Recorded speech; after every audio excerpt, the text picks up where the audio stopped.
तो हम इस वार्ता को शुरू करते हैं ज़्यादा समय गंवाते हुए। सबसे पहला प्रश्न मेरा दीपक कुमार कैरोला जी आपसे है। उत्तराखंड के कई जनपदों में संस्कृत ग्राम की स्थापना हो रही है, इसके पीछे क्या उद्देश्य है?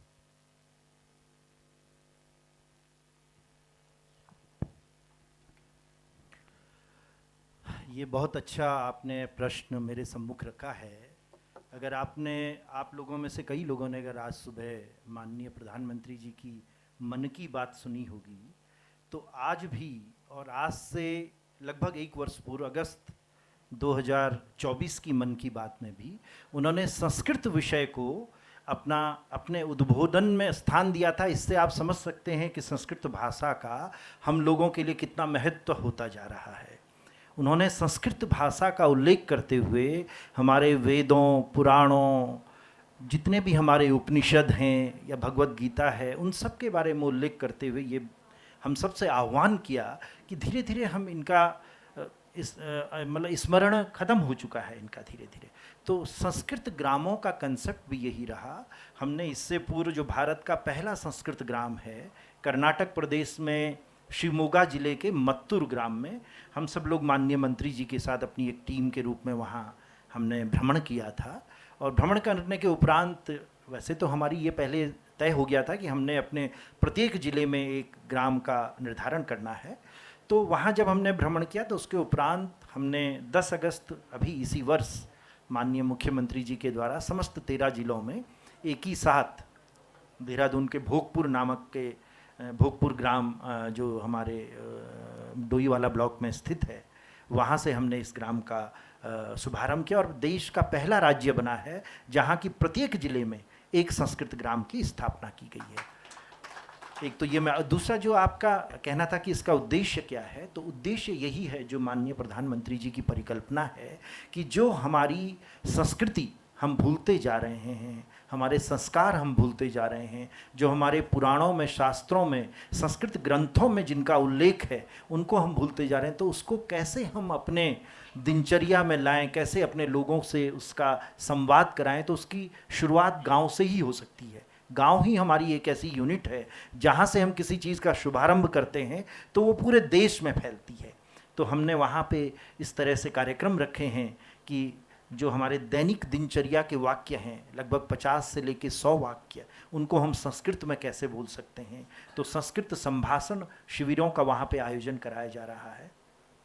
अलग अलग ग्रुप में, चाहे वो बालक हों, युवा हों, महिलाएं हों, बुजुर्ग हों, उन ग्रुप में हम संस्कृत ग्रामों में संस्कृत संभाषणों का आयोजन कर रहे हैं। और अपनी, जैसे भी मैंने अभी पहले बताया, भारतीय संस्कृति जो हमारी है, जिसमें कि हमारी भारतीय ज्ञान परंपरा है, चाहे वो हमें श्रीमद् भगवत गीता से मिलती हो, चाहे महाभारत से मिलती हो, रामायण से मिलती हो, उपनिषदों में हो, वेदों में हो, उनके पठन पाठन की प्रक्रिया धीरे धीरे उसको आरंभ कराया जाएगा।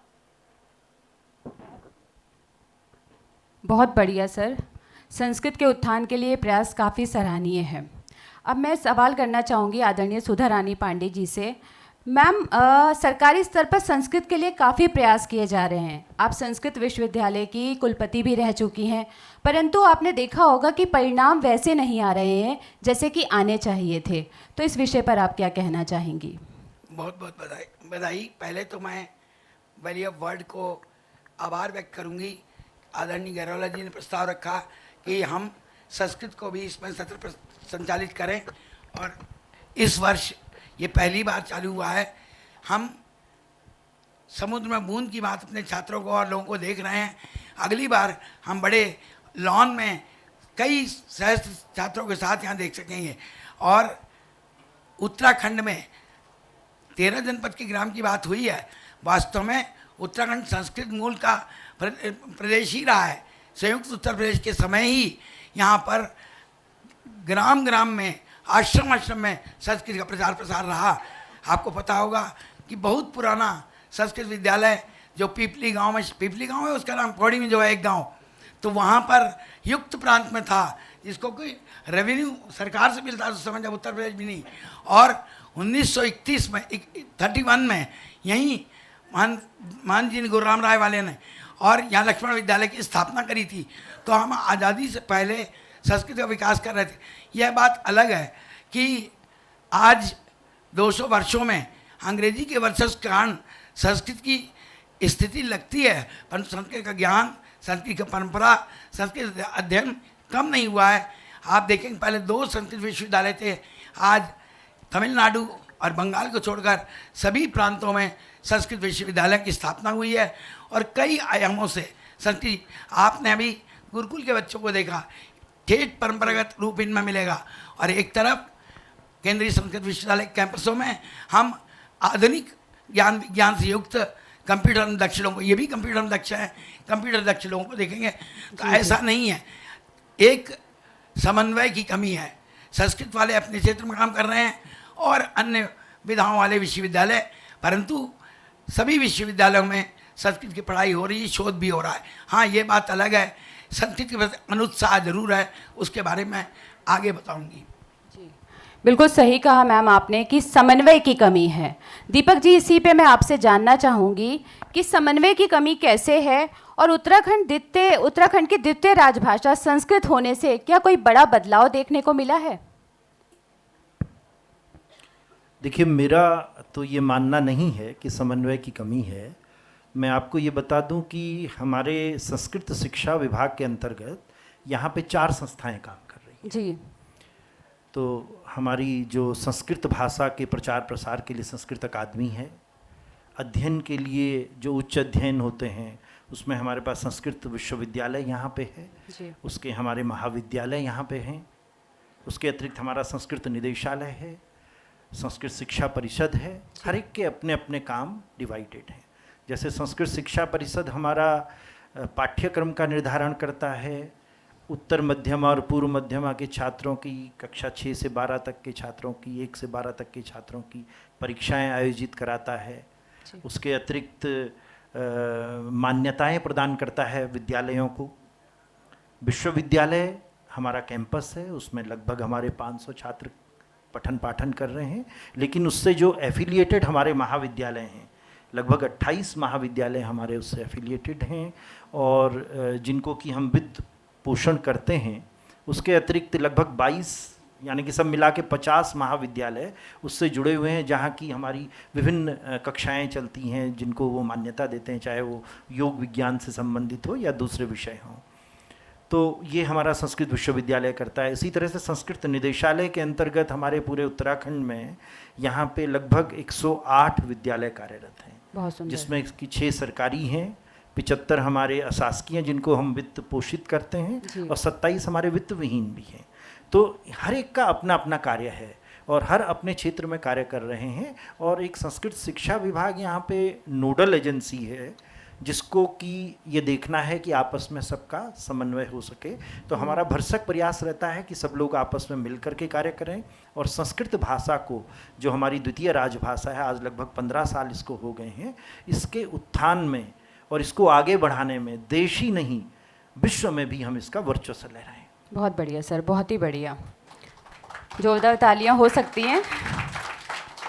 आदरणीय सुधा पांडे जी से मेरा प्रश्न रहेगा कि मैम, आम धारणा यह है कि संस्कृत पुरोहितों की भाषा है या पूजा पाठ की भाषा है, और इस धारणा की वजह से जो आज के युवा वर्ग हैं इस भाषा से जुड़ नहीं पा रहे हैं। तो हम आज के युवा वर्ग को इस भाषा से किस प्रकार जोड़ सकते हैं?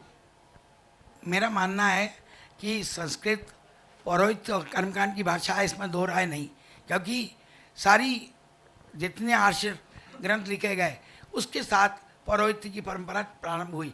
किंतु ज़्यादातर छात्र आज केवल पौरोहित्य नहीं, वे विभिन्न क्षेत्रों में कार्य कर रहे हैं, क्योंकि सबसे बड़ी चीज़ संगणक शिक्षा के माध्यम से या फिर तमाम जो नए, क्योंकि संस्कृत आयोग का जब प्रतिवेदन आया और उसके बाद ये तय हो गया कि हमारे छात्र आधुनिक विषय भी पढ़ेंगे। ये छात्र केवल संस्कृत ही पढ़ते, शास्त्रीय आचार्य करते हैं, कर्म व्याकरण में, वेद में, पुराने इतिहास में, सभी ब्रांचेज में अध्ययन करते हैं, शिक्षा शास्त्र में करते हैं। और आपको ये बताना चाहूँगी कि उत्तराखंड में शिक्षा शास्त्र विषय में इनकी प्रवेश परीक्षा संस्कृत माध्यम होती है, इनकी पढ़ाई संस्कृत माध्यम होती है, और यहाँ के विद्यालयों में ये छात्र संस्कृत माध्यम से पढ़ाते हैं और रोजगार की संभावनाएं उस बीएड को खोलने के बाद से बढ़ गई हैं। और आकर्षण भी बढ़ा है।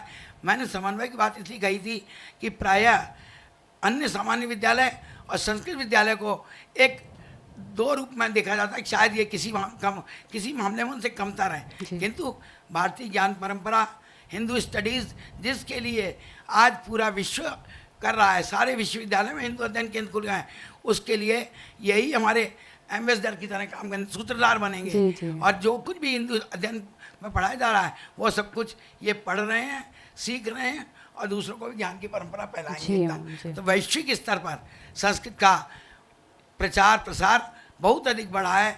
और यही नहीं, जिन क्षेत्रों में शोध कर रहे हैं अंतर्राष्ट्रीय स्तर पर अध्ययन हो रहा है। सेंट स्टीफन जैसे कॉलेज में भी, वहाँ सेंट स्टीफन का प्रोफेसर हर दिन संस्कृत के समाचार वाचन करते हैं प्रोफेसर, और भी कई विद्यालय के प्रोफेसर।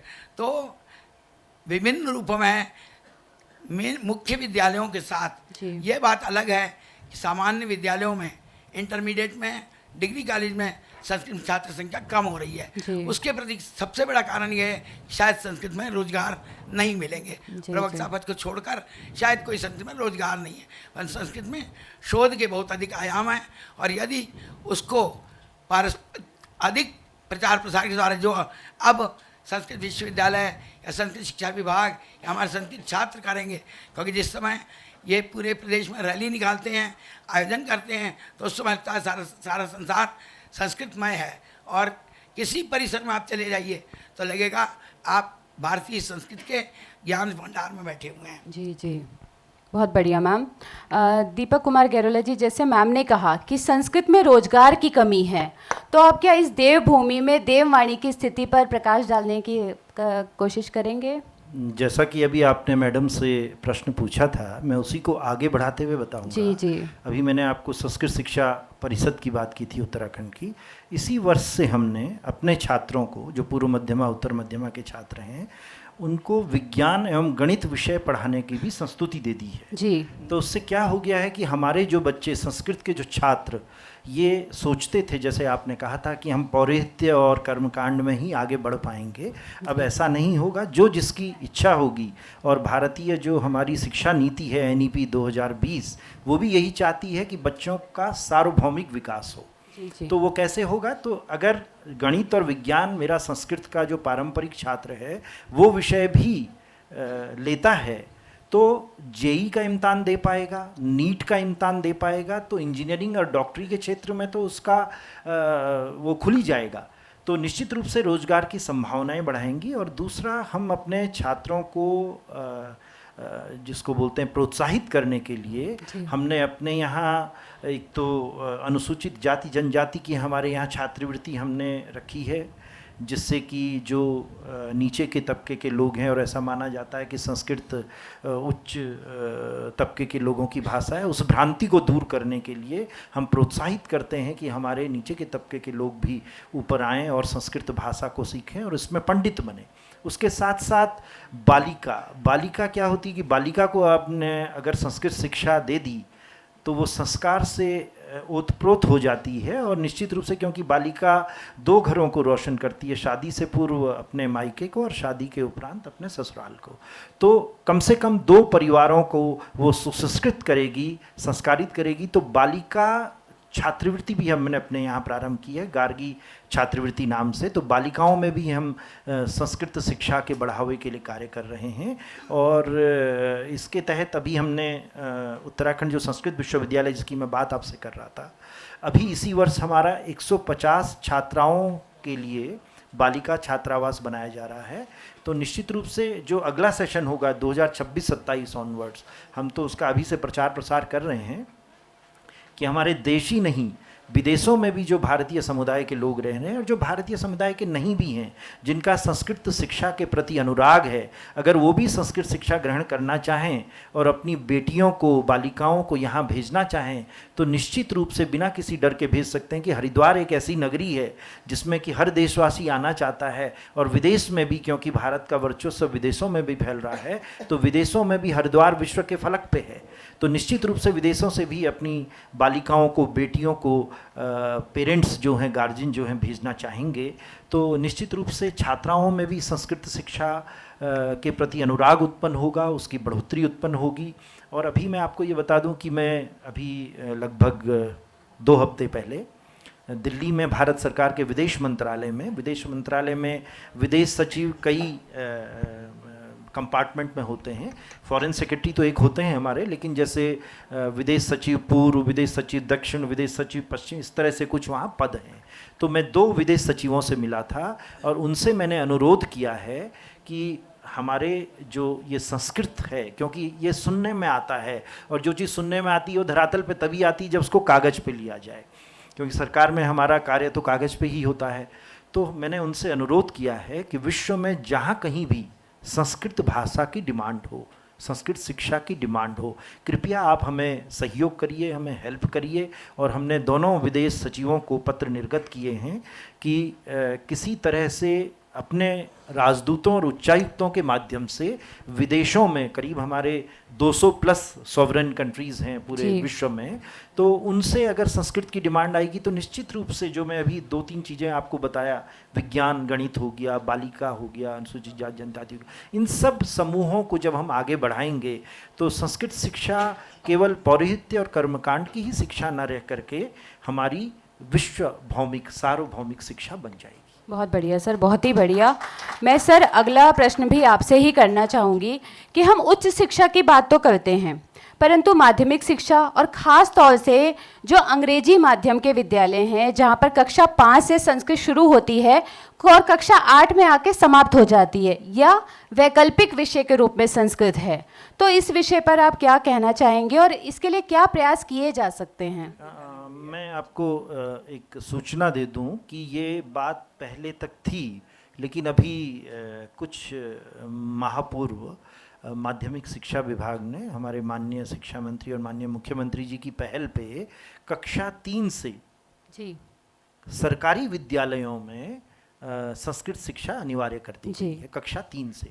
हमारे ज़माने में भी जो आप कह रही हैं यही होता था कि कक्षा 6 से 8 के बीच में अनिवार्य संस्कृत का एक पेपर होता था। हमने भी उस दौरान पढ़ी है और आज आपको ये आश्चर्य होगा कि साहब भी इस बात को सेकंड करेंगे कि 6 से 8 के बीच में जिन लोगों ने भी जो यहाँ उपस्थित हैं, जो संस्कृत बैकग्राउंड से नहीं भी होंगे, उन्होंने जो संस्कृत पढ़ी वो आज भी उन्हें याद होगी। बिल्कुल। तो निश्चित रूप से उसका प्रभाव पड़ता है कि बचपन में आप अगर किसी भाषा को पढ़ा दें, सिखा दें, तो निश्चित रूप से उसका आगे उत्थान अच्छा होता है। तो ये कार्य तो प्रारंभ हो गया। जहाँ तक प्राइवेट स्कूलों की बात है, क्योंकि ये मेरा विषय नहीं है, मैं शिक्षा सचिव ना होकर के संस्कृत शिक्षा का सचिव हूँ, तो निश्चित रूप से क्योंकि जब सरकार कोई फैसला लेती है तो उसके लिए, क्योंकि जो NEP 2020 है उसमें भी ये कहा गया है कि आप विकल्प हर चीज का दीजिए। बच्चा केवल संस्कृति पढ़ना चाहे कोई जरूरी नहीं है, हिंदी पढ़ना चाहे, अंग्रेजी पढ़ना चाहे, फ्रेंच पढ़ना चाहे, आप विकल्प रखिए। कोई एक ही विषय थोपने की आवश्यकता नहीं है, तो विकल्प रहेंगे। और मैं तो अपने संस्कृत छात्रों से ये आह्वान भी करता हूँ, और मैं कई जहाँ भी मंच मुझे मिलता है और संस्कृत शिक्षक होते हैं, संस्कृत जगत होता है, तो मेरा मानना तो यह है कि संस्कृत विद्यार्थियों को तो कम से कम एक दूसरी भाषा, विदेशी भाषा सीखनी चाहिए। बिल्कुल। चाहे वो अंग्रेजी भाषा हो, इवन वो चाइनीज़ भाषा हो, जैपनीज़ भाषा हो। क्यों?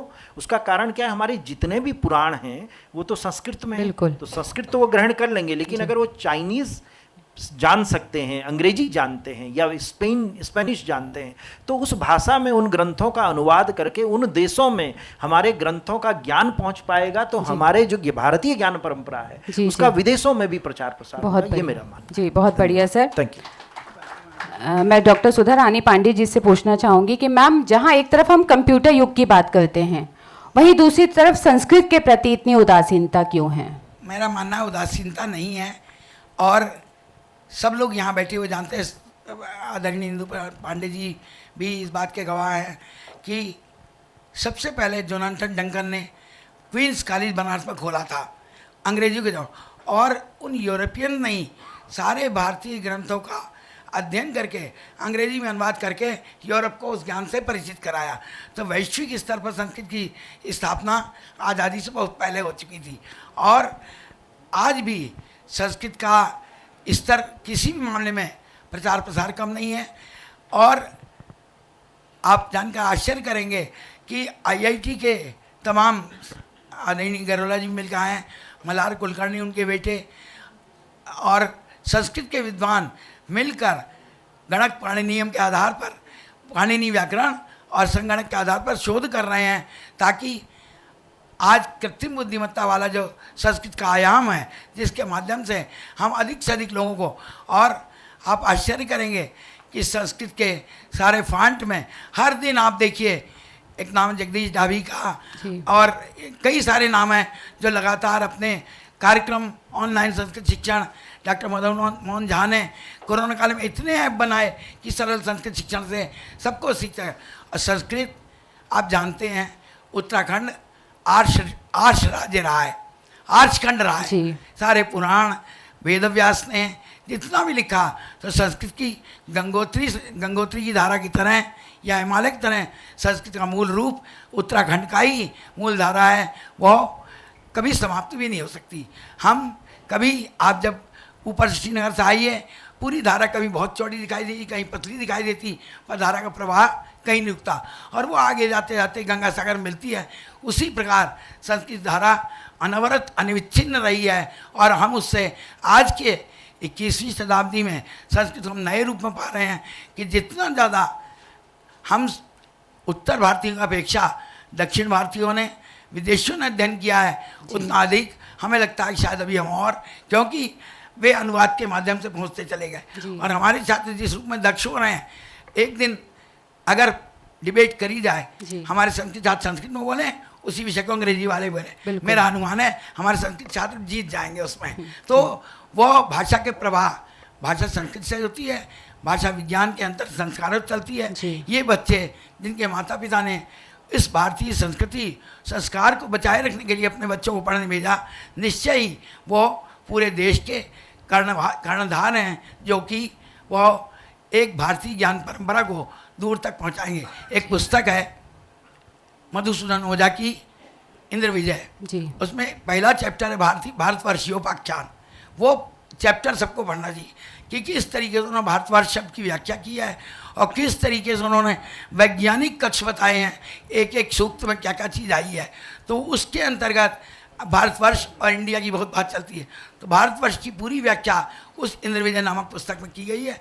मधुसूदन व्यास के बारे में उसमें वर्णन है कि किस प्रकार से व्यास के बारे में जरसूस ने लिखा कि भारतवर्ष का वेद व्यास बहुत बड़ा विद्वान था, और वह आया, उसने ज्ञान की परंपरा को पूरे विश्व में फैलाया। तो ज्ञान संस्कृत के या किसी भी भाषा से घबराने की जरूरत नहीं है, क्योंकि भाषा और विशेष रूप संस्कृति, अगर किसी को दूसरी भाषा सीखनी है तो उसके संस्कृति सीखनी जरूरी होगी।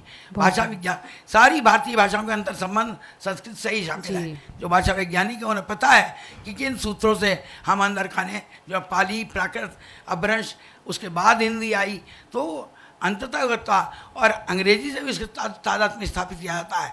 यह जो है भाषा संस्कृति मनुष्य की अंतरात्मा की आवाज़ होती है। संस्कृत उन लोगों की है जिनकी अंतरात्मा में संस्कृत बची हुई है, वे भारतवर्ष के सच्चे सेवक हैं और संस्कृति के उपासक हैं।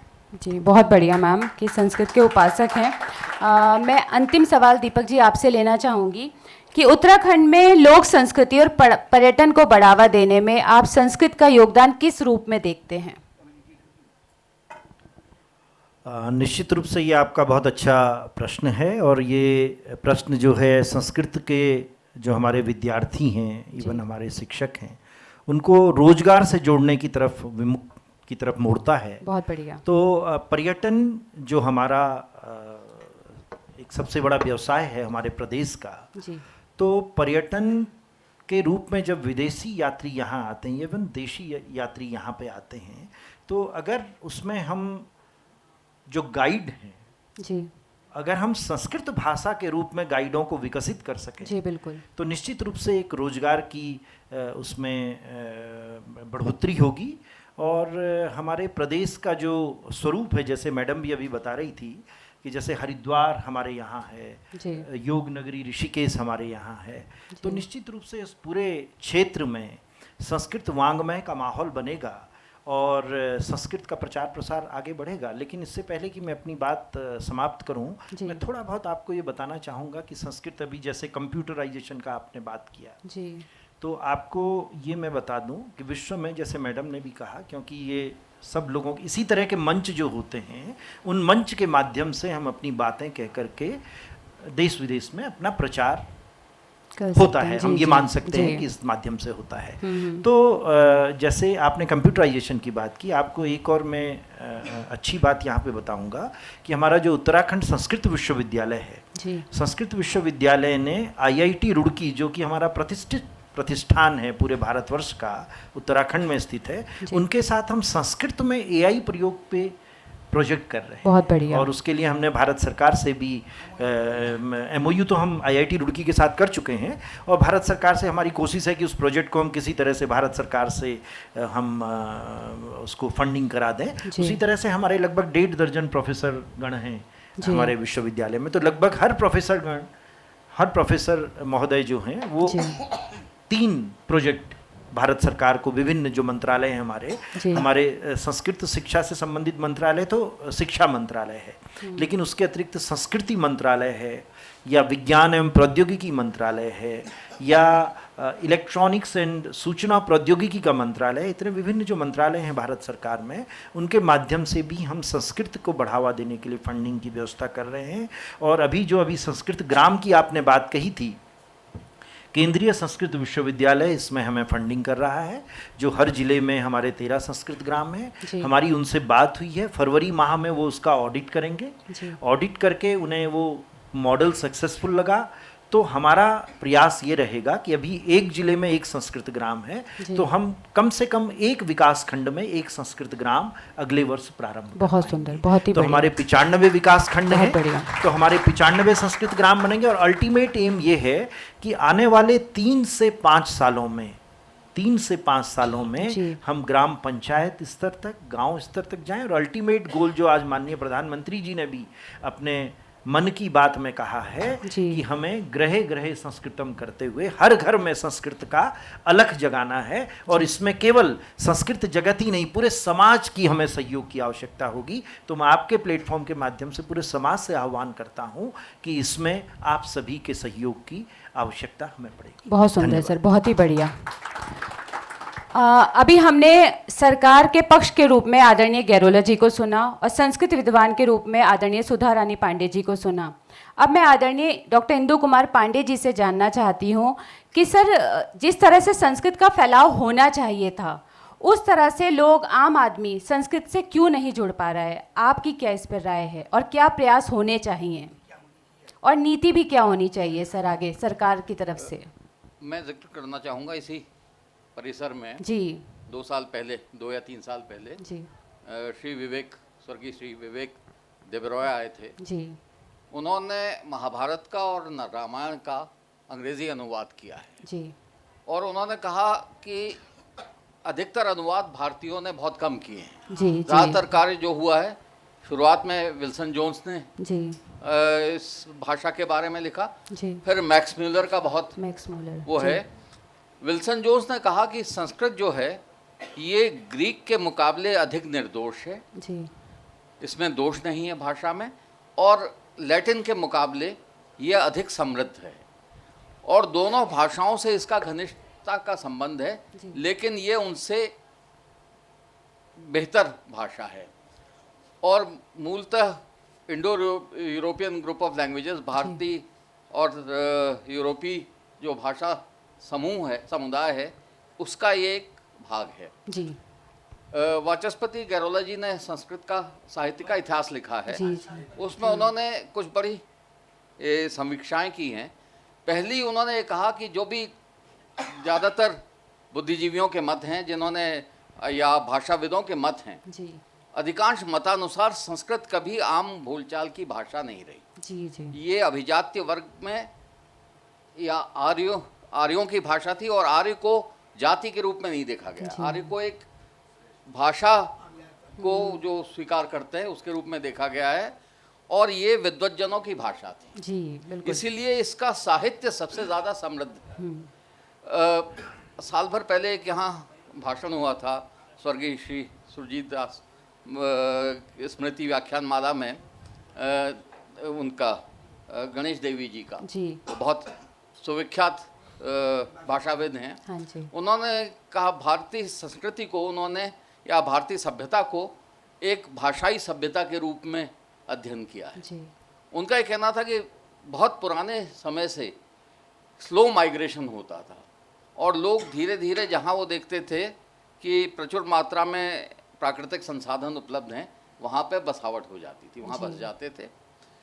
जब ये होता था कि उस क्षेत्र की धारण क्षमता से ज़्यादा लोग हो गए तो फिर मानव समूह आगे की तरफ बढ़ जाता था जी।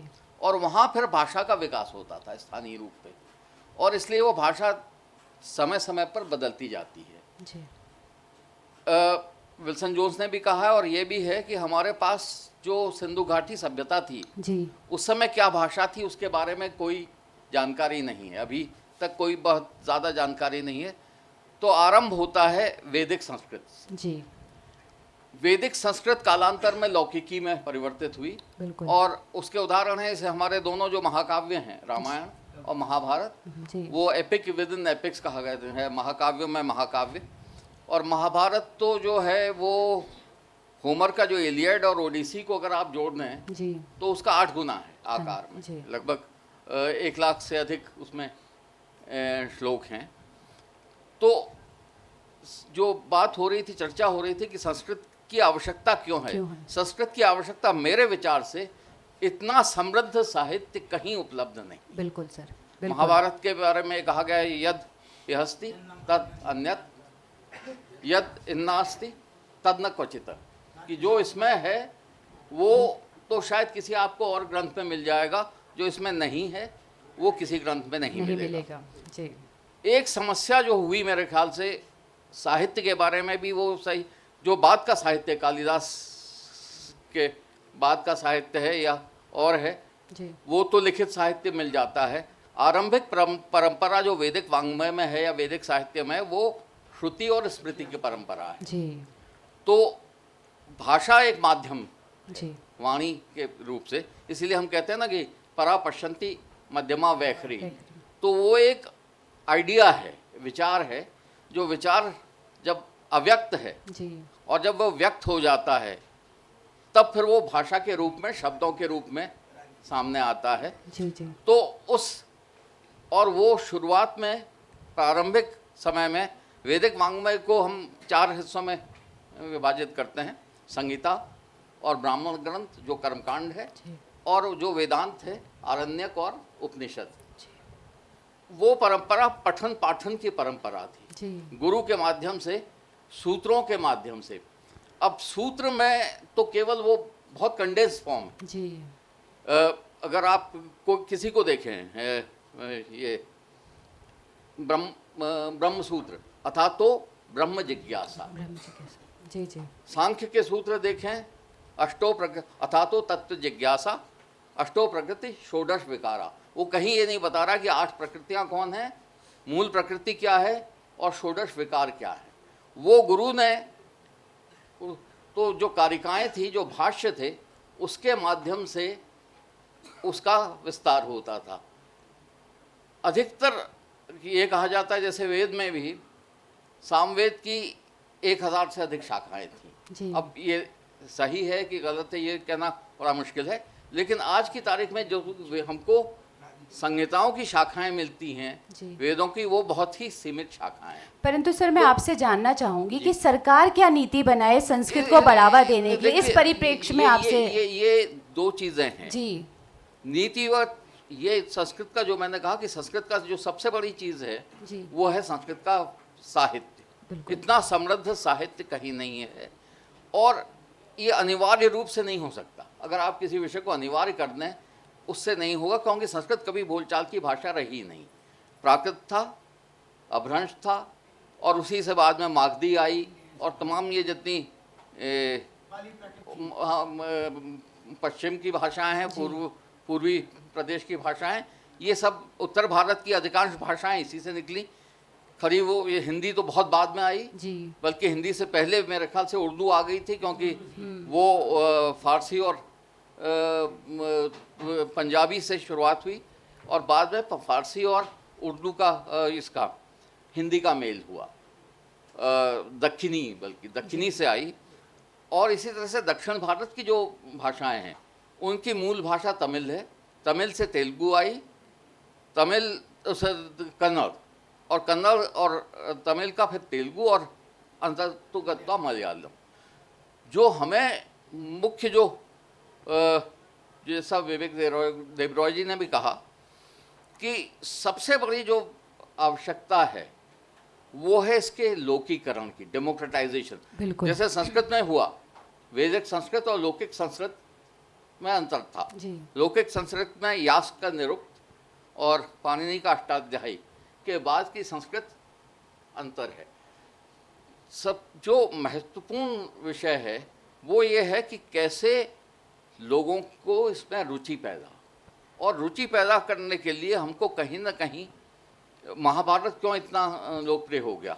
एक सीरियल आया और लोग घर में बैठे देखते रहते थे। जब इस बार के दिन महाभारत चलता था सीरियल, कोई सड़क में आपको कोई नहीं दिखता था जी। एक तो ऐसे ही जनप्रिय जब कोई चीज़ होगी, जब लोकप्रिय होगी, तो ऑटोमेटिकली स्वतः वो उस भाषा के प्रति भी एक संवेदना होगी। अभी एक जो सामान्य अवधारणा है कि बहुत ही कठिन भाषा है, और दूसरी चीज़ जो बात हुई कि ये रोजगार से नहीं जुड़ी हुई, केवल पुरोहितों तक। ये पुरोहितों की भाषा के रूप में हमें नहीं देखना है, हमें ये देखना है कि ये भाषा सबसे उच्चतम कोटि का जो साहित्य है वो इस भाषा में है। वो चाहे कालिदास का अभिज्ञान शाकुंतलम हो, मेघदूत हो, और या इतिहास पुराण के रूप में रामायण महाभारत हो। निष्कर्ष के रूप में सर हम यही देख सकते हैं कि ये रोजगार की भाषा नहीं है, इसलिए आम लोगों में इसकी पहुंच कम है। तो आदरणीय गैरोला जी इस विषय पर जरूर कार्य करेंगे। वैसे प्रयास किए जा रहे हैं, लेकिन आशा है कि जरूर इस विषय पर और प्रयास किए जाएंगे। समय की बाध्यता है, इसलिए श्रोताओं से सिर्फ एक प्रश्न लेना चाहूँगी। कोई भी एक प्रश्न पूछ सकते हैं श्रोताओं में से। कोई पूछना चाहेगा? ठीक है, कोई नहीं है। इस सार्थक चर्चा के लिए, इतनी सुंदर सार्थक चर्चा के लिए आप तीनों का बहुत बहुत धन्यवाद।